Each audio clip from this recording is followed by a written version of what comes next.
Welcome back to The Explainer. I'm absolutely thrilled you're here today because we're going to unpack something that happens in literally a fraction of a second, but it can completely alter the course of your life. We're taking a deep, really fascinating dive into the split-second physics of the anti-lock braking system, or as we all know it, ABS. So if you've ever wondered what kind of invisible engineering magic is actually keeping you safe out there on the road, well, you are definitely in the right place. All right, picture this. You're cruising along the highway, doing about 65 miles per hour. The radio's playing, everything's totally smooth, and then, boom! Out of nowhere, an obstacle appears dead ahead. Your heart instantly leaps right into your throat. Your foot flies off the gas, and you slam down on that brake pedal with everything you've got. In that terrifying, adrenaline-pumping moment, what actually happens beneath the floorboards? Okay, let's dive into this by looking at two completely alternate realities side by side. First up, imagine a vehicle without ABS. The exact moment the driver slams those brakes, the wheels completely lock up. The tires lose all their optimal traction, the car just begins to uncontrollably slide, and honestly, the scariest part, the steering wheel becomes essentially useless. Now, flip that to a car with ABS. The wheels are braking hard, right? But they keep turning just near that optimal braking condition. The vehicle slows down dramatically, and crucially, the driver maintains steering control to actually maneuver around the danger. It literally transforms a dangerous, totally helpless skid into a controlled, evasive maneuver. It's a total game changer. All right, Section 1, the foundation, normal braking. Now, to truly appreciate this life-saving tech, we first need to take a step back and look methodically at the standard braking mechanics happening right beneath your foot. Every single time you touch that pedal, this incredibly simple yet surprisingly violent transfer of energy happens. You press down, brake fluid pushes the brake calipers, and those forcefully squeeze the brake pads against the spinning brake disc.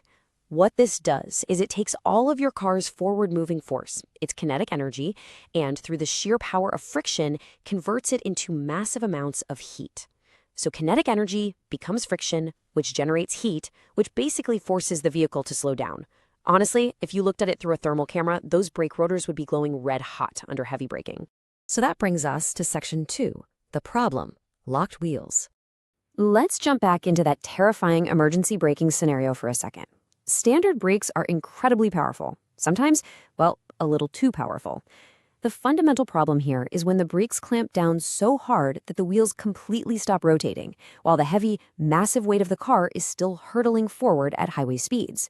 And this brilliantly illustrates the heart of the issue, right here. Think about a rolling tire. A rolling tire maintains traction, it actually grips the asphalt, and most importantly, it lets you command the direction of the car. But a sliding tire, once that rubber stops spinning and is just dragging across the pavement, you lose grip, period. And when you lose grip, you drastically reduce your steering control. You can aggressively crank that steering wheel all you want in a skid, but the car? Yeah, it's just going to keep plowing straight ahead.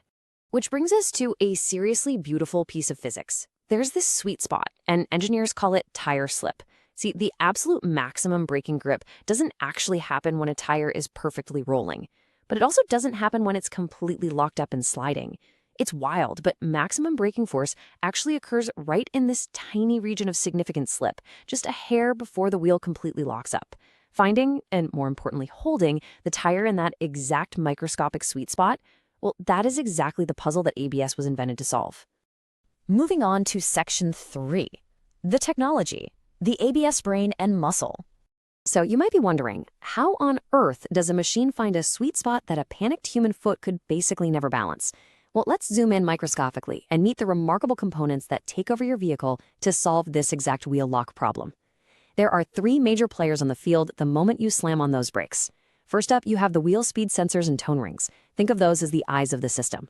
Second, the ABS electronic control unit, which is absolutely the brain.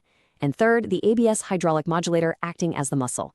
Together, they form this brilliant closed-loop system that instantly takes over the moment any abnormal wheel speed behavior is detected. Let's take a closer look at the brain. The ABS control module is essentially this lightning-fast computer that continuously sucks in live data from the wheel speed sensors located at all four corners of the car. It is constantly, and I mean constantly, monitoring and comparing the rotational speed of every single wheel. So if you hit a slick patch of road and one wheel suddenly starts slowing down way faster than the others, which means it's about to lock up, the brain instantly recognizes, uh-oh, we are approaching excessive slip. The very split second the brain detects that impending lockup, it sends a command straight to the muscle, the hydraulic modulator. And let me tell you, this unit acts fast. It executes this crazy rapid-fire sequence on the hydraulic valves. It goes pressure increase, pressure hold, pressure reduction, over and over again. It clamps the brake, holds it, releases it slightly to let the wheel spin, clamps it again. Now, this isn't just you pumping the brakes with your foot. No, this is ultra-precise electronic, individual valve control happening literally dozens of times per second, independently at each individual wheel. It's incredible. All right, Section 4, the application, real-world variables.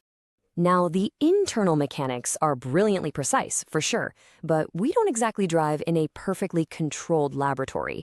Out in the real world, across all sorts of unpredictable terrains, the available friction varies wildly depending on the road condition. We've got dry asphalt offering high friction, wet roads giving us variable friction, loose gravel, all the way down to a nightmare scenario like snow and ice with extremely low friction. It is absolutely crucial to understand that while ABS is fantastic at stopping your wheels from locking up, your overall stopping distance, well, that's still completely bound by the laws of physics. It depends entirely on the available friction of the surface you're driving on, how fast you're going, and of course, the condition of your tires. So the real crucial takeaway here is this simple equation. ABS equals braking plus steering control. But did you notice what's actually missing from that equation? A guarantee of a shorter stopping distance. Yep, on some surfaces, like loose gravel or deep, slushy snow, ABS might actually increase your stopping distance compared to a fully locked wheel that just digs a wedge into the dirt. But what ABS always provides without fail is the critical, life-saving ability to steer the vehicle around the obstacle while you are slowing down. This leads us to Section 5, the driver's experience. Knowing all this textbook theory is great and all, but we really need to connect this directly back to you, the driver.